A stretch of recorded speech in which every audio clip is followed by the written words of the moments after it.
We all want to know we matter. I mean, to me, I think that's a universal feeling. And when you can do legacy work and you know that you've made a difference in some way and you are leaving something for someone, you know that you're going to be remembered. Welcome to the Blueprint Breakers podcast. What is a blueprint breaker? If you live your life outside the typical traditional lifestyle blueprint, you are a blueprint breaker. We are here to start a conversation, to assemble resources, and to build a community. This podcast is for empowered women in midlife and beyond who are preparing for a powerful next era of life. My name is Amy A. Palmer. I am your host and facilitator for our conversations. Sit back, relax, enjoy the show.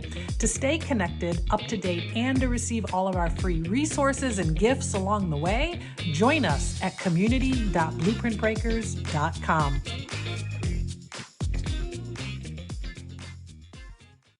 Create a legacy. This week's episode is deep and timely and fascinating. I am excited to introduce you to Merle Saferstein, educator, author, speaker, and pioneer in the field of legacy work. We have such a fascinating conversation. I could have spoken with her for hours. We cover so many stories and experiences and things she has done during her decades of work. We talk about the power of journaling. We talk about creating a legacy and how it's never too early to start doing that. We discuss her work with Holocaust survivors and her role as director of education at the Holocaust Center.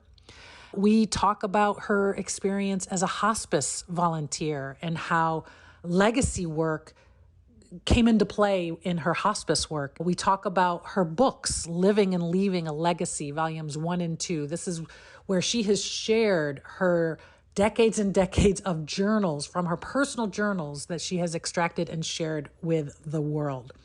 You are going to be blown away by everything that this woman has done.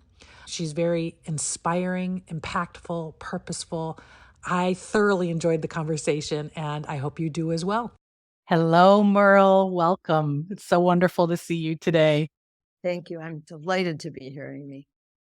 Well, I'm thrilled. I'm thrilled and honored to have you here. I can't wait to dive into all the things that you've been working on and what you have going on. And I think a good place to start is what led you to get involved in this work of helping people create a legacy. Very important work with creating a legacy. For 26 years, I worked at the Holocaust Center. I was the director of education at a Holocaust Center, and I worked with about 500 Holocaust survivors. My job was to help them pass along their legacy of remembrance. And so through those years, I made sure that the survivors had the opportunity to speak to thousands and thousands of high school students, college students, and also some of the younger students as well. And when I was about to retire, I started thinking about what I wanted to do. I knew I wasn't finished working, but I also knew that it was time for me to move on. And one of the things that I thought about was that I wanted to be teaching because by just who I am as an educator. And so in my journaling that year, I kept writing about what it is I'm going to teach. And there were things that I thought maybe I could teach. And one day the word legacy came down on the page. And I started looking at that. And I thought, I wonder what anyone will be interested. And I wonder if there's a market for this. And what will this look like? So I just kept writing and exploring and researching. And I came to understand that legacy is really two parts. It's one, how we live our life, and then what we leave behind. And so I developed a course called Living and Leaving Your Legacy. And initially, I decided to do 4 weeks of living your legacy and 4 weeks of leaving, because what I understand and really have come to know is that how we live our life becomes our legacy. And so as I was teaching, I realized that 4 weeks of leaving, doing some kind of project was really not necessary. but what was necessary is to really examine one's life.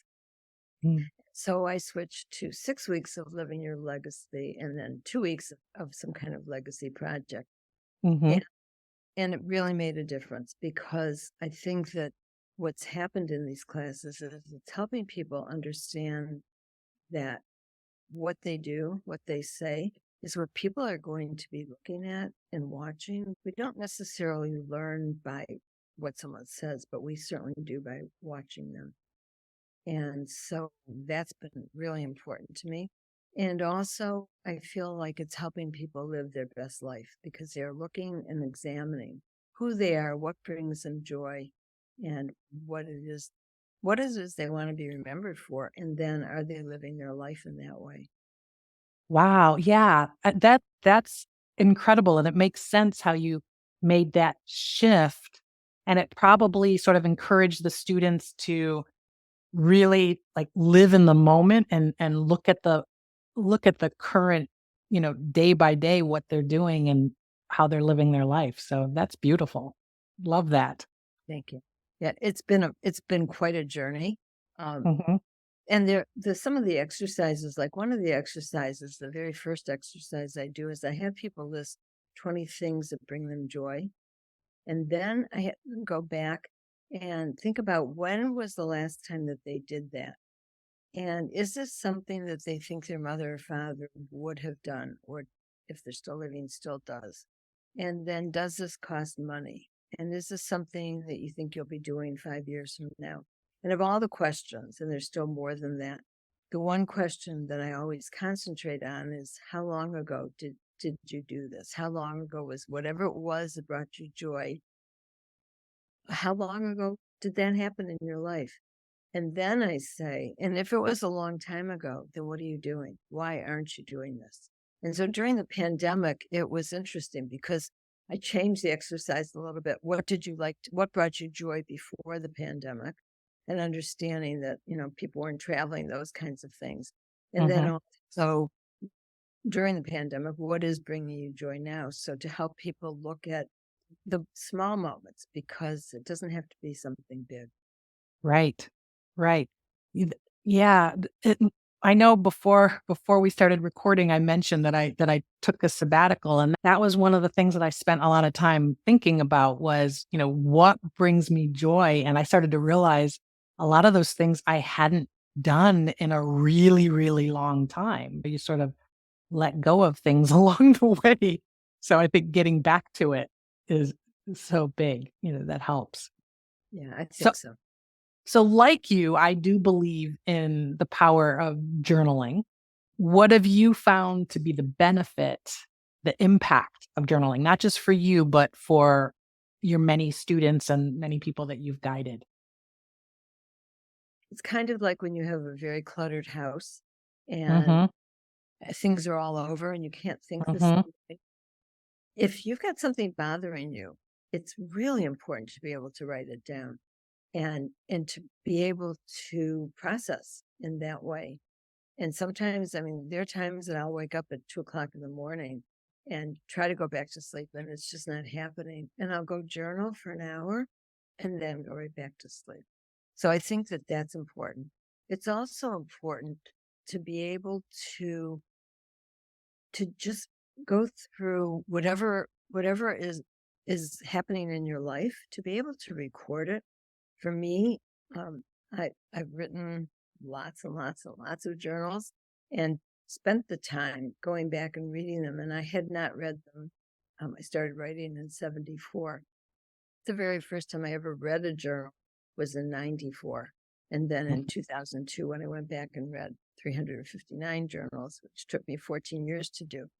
But what I realized is the history that I have, the gift I've given myself by journaling, by putting all this down, um, understanding. I used to always think that I wrote from a positive place because I'm basically a positive person, and then came to realize that that absolutely was not so. That in fact I was writing some positive and some negative, but I saw how the negative, while it was there, I worked through to get to a positive place.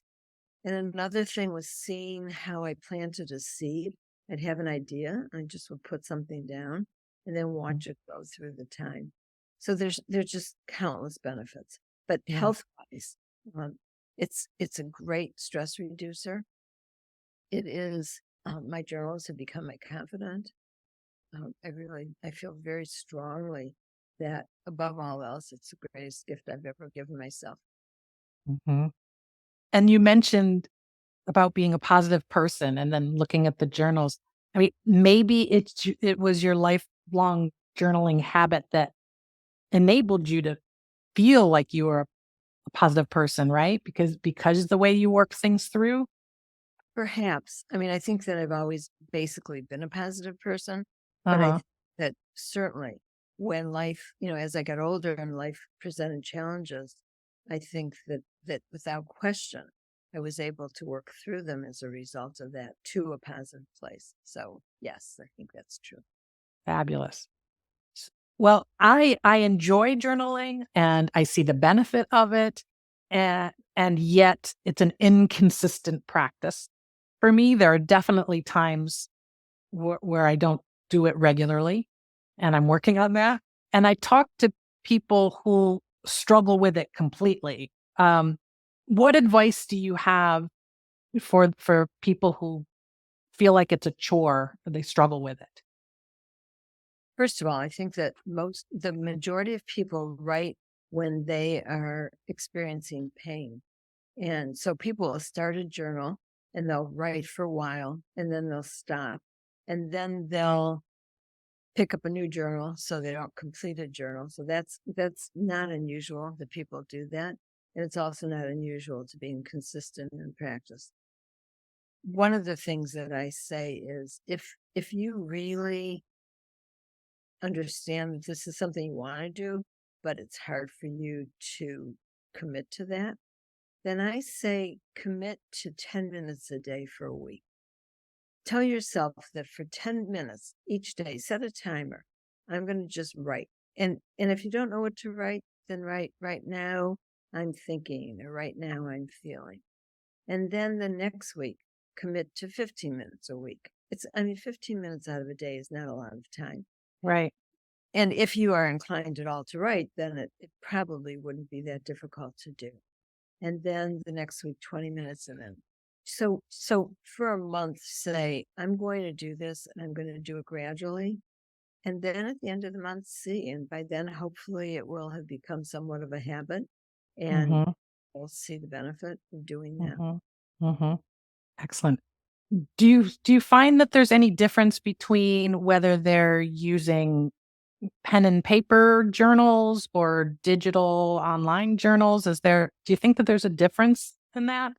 I personally think that there is a difference, but that's my own Mhm. personal opinion because those who journal, I have in one of my journaling circles, one woman speaks into her phone. She Mm. mutes herself and speaks into her phone when everyone else is writing the prompts. Another woman types away. A few Mhm. do, and then others write. I think that there's something, and I've talked to a few friends who are psychologists, and one who's a neuropsychologist, who does say that there is something about going from our head down our arm, through our hand, through the pen onto paper. For me, Mhm. I certainly write online, on the computer, but I do find that when I journal, I want to journal on a Mm. Yeah. So I have an Apple Pen, so I've been writing on a okay. tablet. I wonder if it's similar or if it matters. It's No, I would interesting. think that that would work Yeah, just similar. yeah. Yeah. And there are also journal journal programs, journal apps that are on phones, and I know Yes. a lot of people are using those. And there are also password protective programs that people could Yes. so they can feel safe in that way. Great. Yes, I have used an app and I didn't like the overly structured part of it. So I like sort of a little free flowing. So, You're the um, first person that I've met that's used an Apple Pen to do that. So that's really? I like that. add that to my repertoire. There you go. There you go. So it's one thing to be an avid journaler and have all this, you basically have documentation of your life, but then to transition to deciding to write books. Can you tell me a little bit about what led you to write your books and what was that process like? I'd be happy to tell you that. So I have 2 children, and in the year 2000, I started really examining what I was going to do with them. Am I going to leave my journals to my kids? And I always thought I would. Never even Mm-hmm. occurred to me that I wouldn't. However, I Mm-hmm. never wrote for them. I always wrote for myself. But in 2000, I realized that maybe I couldn't leave them to my children, and then realized that there are things in there for my eyes only. There are people would tell me their confidences, and I would, in order to process them, I would write about them. I would Mm-hmm. never want my kids to see that. I mean, that's, Right. something that someone shared with me. So I started thinking, well, what am I going to do and how am I going to do this? I've always, because I'm such an avid journaler, I've always wondered, A, why I'm doing this, but also, is there anything in there worth sharing with anyone? I kept telling myself, as an educator, there has to be something. You can't have written hundreds of journals without having something to say. And Mm-hmm. so I decided to embark on a project where I was going to go back and read my journals and take excerpts according to different topics. And initially, I started with a list of 40 topics. Eventually, it grew to 70 topics. And what I did, this was a 14-year process where I would read the journals, take excerpts according to the topics, and then type them into the computer under the different topics. It was, an average of probably 4 or 5 hours to read a journal, and then 7 or 8 hours to type in the excerpts. So this is long. Plus, I was working. Wow. Plus, I had Yeah. children, plus a husband. Yeah. And a busy life. So it took me a long time to do. When I Uh-huh. finished doing that, it turned out that I had all these thousands of pages. Literally, some topics had 75 pages and some topics had 450 pages. And then it was, which topics do I want to share? By that point, I had decided that there was something worth sharing with others besides just my children. And so then I had to decide on the topics that I was going to share and those that I wasn't. And so that was process. And then it was, okay, now I've got 22 topics, 2 books, thousands of pages. So it took me 5 years to whittle down those topics and into some kind of form that I felt comfortable sharing. And I will say that through the process was getting some very powerful messages from a few of my friends who are therapists who are saying, you really need to share the shadow side. You Mm. can't all be fluff. Mm-hmm. And so, for example, the first time I finished what I thought was going to be the chapter on marriage, I read it over and I thought, oh, it's just lovely. I mean, my husband and I have been married now 56 years. No one goes to marriage without issues. At least no Right. one, but I didn't, I skirted around them. But Mm-hmm. my friend kept saying this over and over again. And so I went back to the excerpts on marriage, 450 pages worth, and started pulling out some of the tough stuff. And it was quite the journey. And I just Yeah. think this is it. So that's what I did. And I became very vulnerable, but I Yeah. also knew that it was important. I will say that going back and reading my life over a period of really was 40 years, 48 years, was very emotional. I mean, there were days that I would be sitting here crying, reading something, or ecstatic. When I first started, my husband said to me, so does this mean when you get to the parts where you were angry with me, you're going to be angry all over again? And I don't know, let's see. And one day he walked in and he could see I was ready to kill him. He said, I had my answer. Now I know. It was really quite a journey. There was Yeah. another thing that happened when I wrote the chapter on parenting. I sent it to both my children before I shared it with anyone. I wanted to make sure they were okay with it. And there were times in the book where I didn't name someone by name, but I made up a name, for example. So after 2 days of having the chapter, my son called me and he said, "Mom, who is Stella? I don't remember you having Stella in your life."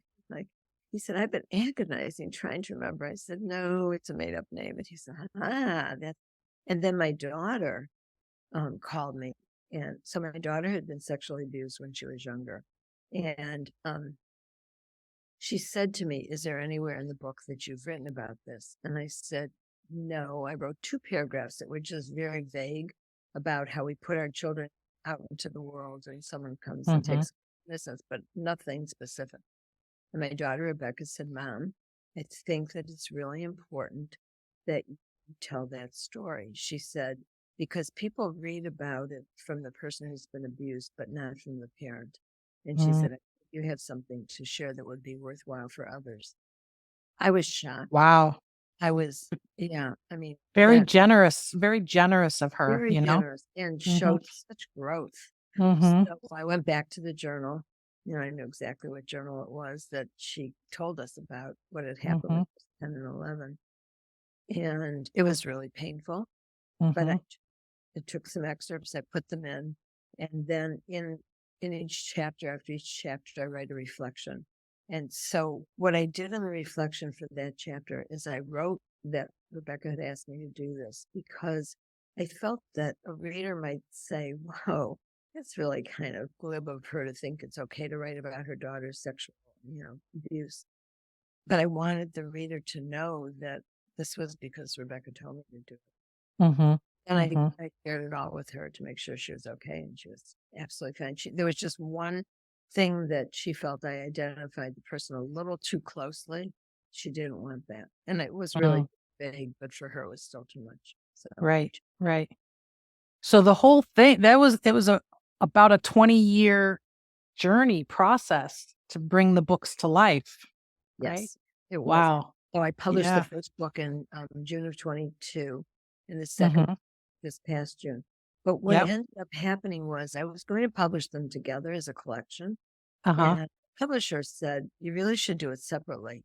Let each book stand on its own, and then they'll feed off each other."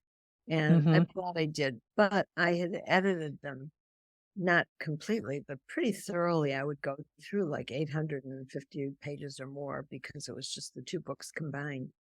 And so when this for the second one, it was much easier. I did not need to edit it, didn't take as long Right. at Right. one time. Yeah, I'm reading the second one, and so now I wanna go back. Go back and read the first one So thank you. afterwards. So Yeah. the second book is actually more of my life after I retired from this. There's certainly Mhm. stuff about the Holocaust in there, but the legacy, the death and dying because of the hospice work I've done, some of those things are more serious.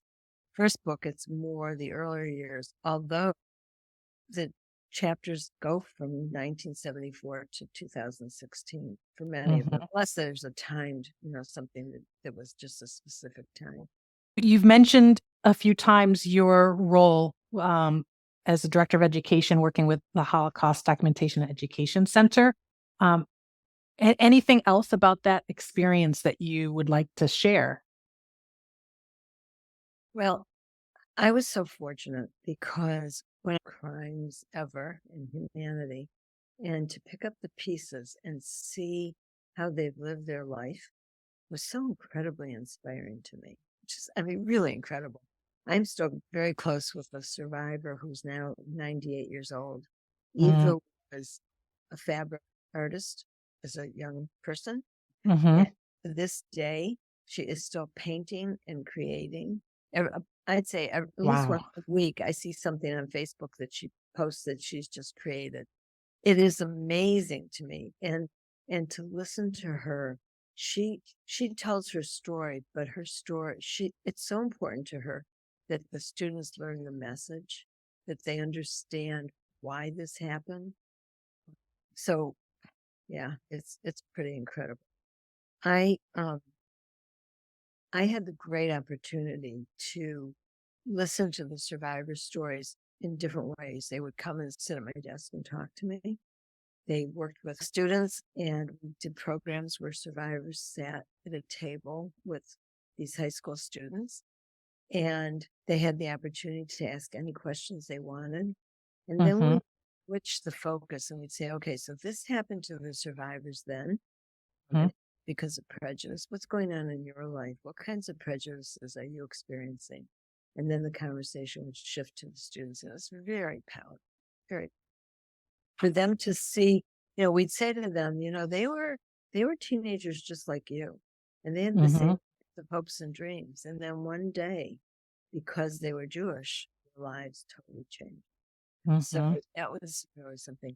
Another experience I had at the Holocaust Center, we had in the city of Miami where I lived, there were 4 boys, high school boys, who desecrated a synagogue and wrote all kinds of really horrible things, about Jews and swastikas and whatever.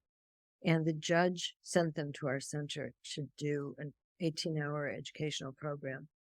And so when we created the program, we had, at the time, the founding president of our center was a nun. And so we had Sister Janita as part of the program. And we had a Holocaust survivor. And there were a few others of us. And we worked really hard to help these boys understand what they had done, why they had done it, what was wrong with what they did. But it was very interesting because before we worked with them, we had a meeting with the parents, and it was so obvious where their prejudice came. And there was one boy, one of the survivors said, I can still picture him with the Nazi helmet on.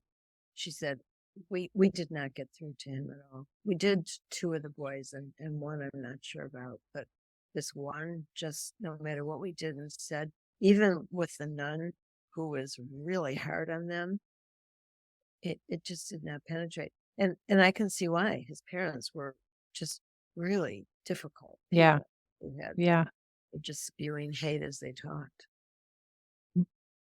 But that experience of educating these young people in this way, like really humanizing the history, and bringing it to life and helping them bridge the gap to be able to understand or have some level of empathy and understanding.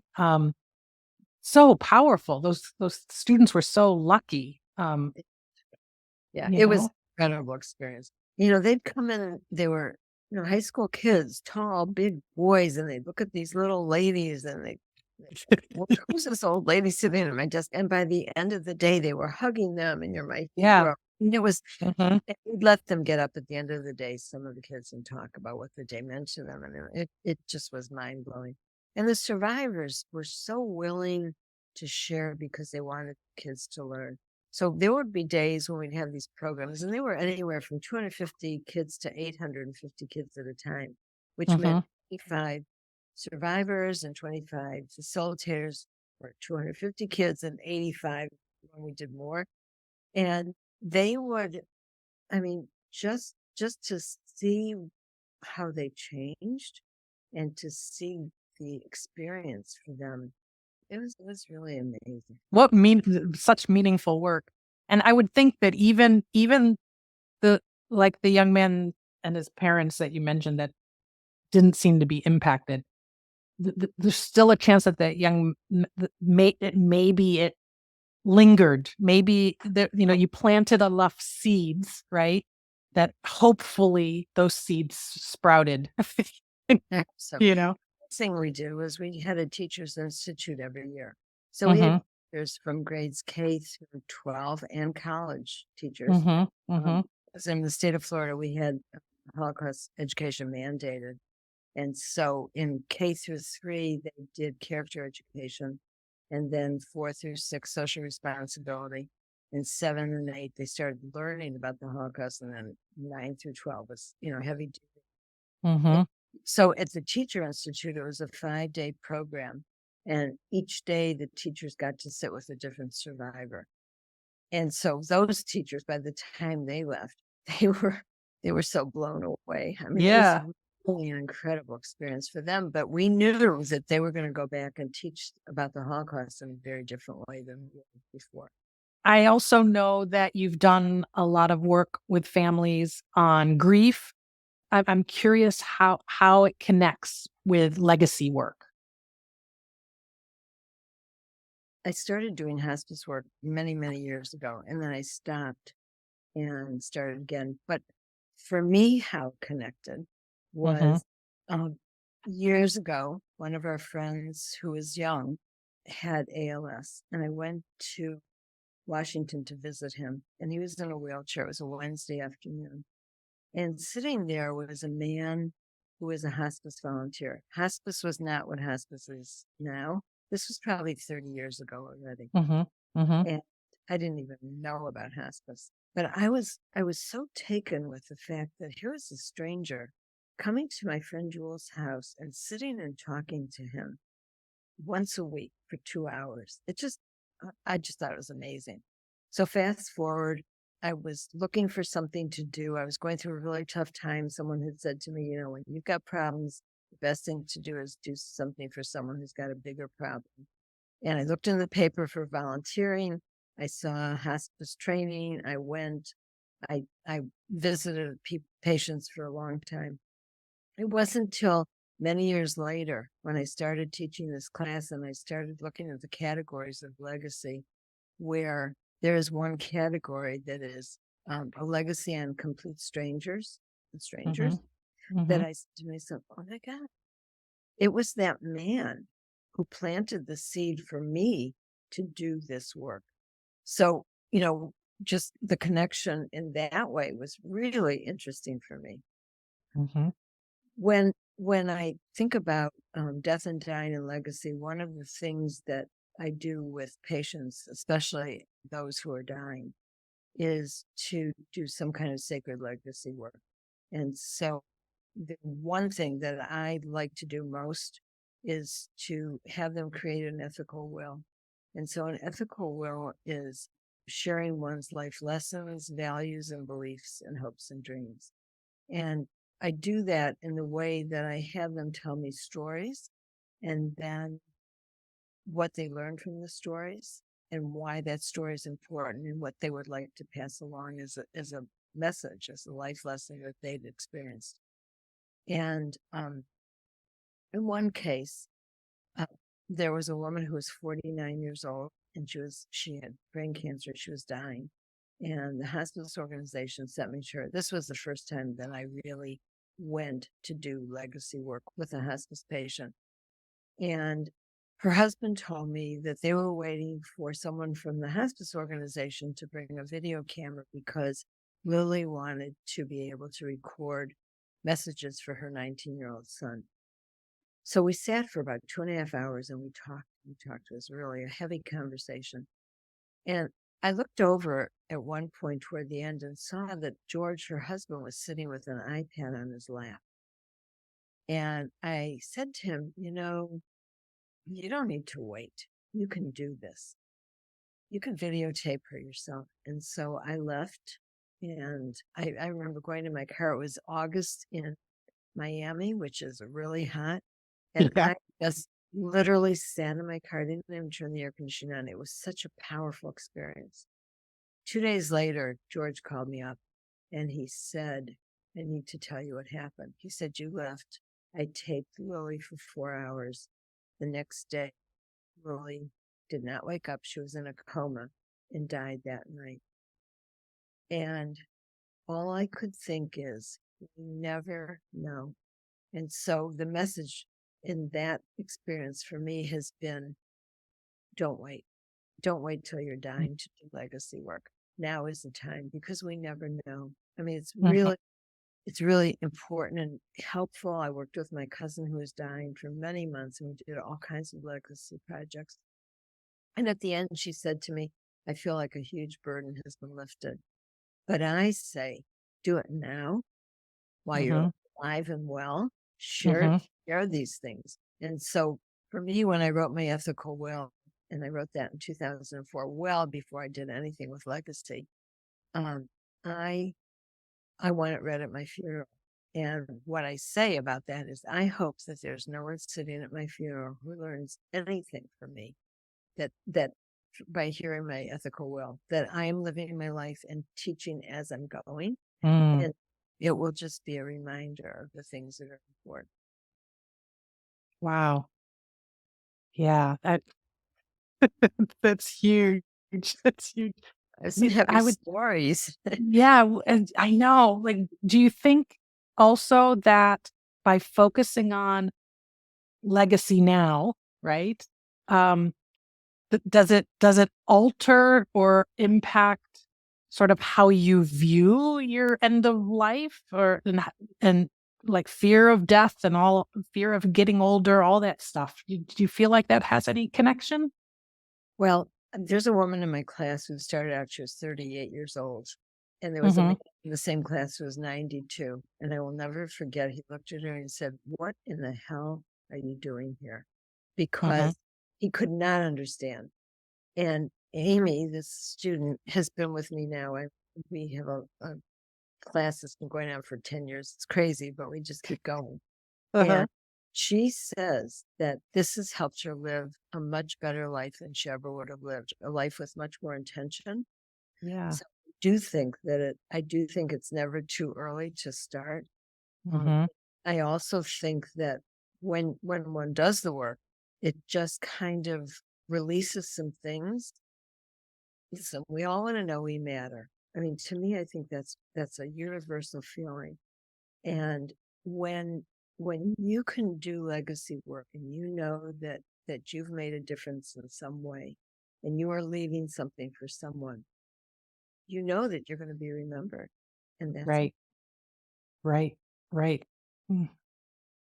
I've noticed when I started reading your book that the foreword was written by Sheryl Sandberg, and definitely somebody that I admire and have followed for a long time. And she mentioned that you're one of her mom's closest friends, and she credits you with a lot of lessons and a lot of wisdom, and about journaling and about getting involved in journaling. I would love to hear anything that you're willing to share about your relationship with Cheryl, how you encouraged her sure. to journal.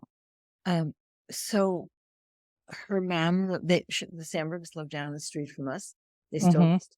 When we Mm-hmm. moved here, the woman who sold our house was a realtor, and she was a good friend of Cheryl's mom, Adele. And she Mm-hmm. said, "Oh, there's a family up the street. She has kids the same age as your kids. Maybe you can carpool." And so that began Mm-hmm. in '76. Cheryl is older than my daughter, so she's the oldest, but her two siblings are the same age as my kids. Mm-hmm. And so the Sandbergs became our family because we had no family here.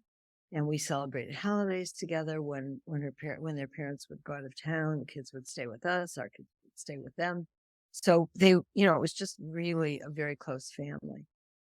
Cheryl and I, for some reason, always connected on a really deep level. And when Dave, her husband, died, Mm-hmm. I when I went out there for the funeral, I brought a journal for her and a journal for each of her kids. And Cheryl and I years ago I mean, she knew I was journaling and we had talked about it. And I remember she was young, she was probably 20 when I said, I think I'm going to leave my journals to the kids. And she looked at me and she said, "I think that's such a burden, Merle." And you're like, "A burden?" I thought that would be fabulous. But that really stuck in my head. And of course, Mm-hmm. I realize now she was right. She was wise then. She was always wise. So I think that the credit that she gives me for encouraging her to journal comes from when her husband died and she began to journal and found it to be a really important way to express her feelings. Fabulous. Well, I'm going to make sure to link in the show notes to your books and your website. And Um, and before we go today, is there anything else that you'd like to share with the listeners? no, I just hope that everyone will understand the value of journaling, the value of doing some kind of legacy work, because I think it's life enhancing and life changing, really. Well, you sold me. Yay. So you sold me. Good. I'm working on it one by one. I'm like, yes, she's so right. That is so right. This is so helpful. So glad. Thank you. Thank you. Thank you. Well, thank you so much for your time today. I've really, really enjoyed our conversation. Thank you, Merle. Thank you, Amy. I did too. It was really my pleasure. Thank you for joining me for today's episode of the Blueprint Breakers podcast, Create a Legacy. A very heartfelt thank you to Merle Saferstein for generously sharing her personal stories, her experiences, her journey. Thank you, Merle. I thoroughly enjoyed our conversation. And to you, the listener, thank you. Thank you for listening. Thank you for your 5-star reviews on Apple Podcasts.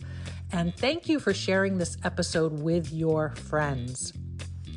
I hope you have a wonderful week. Keep on breaking those blueprints and writing your own.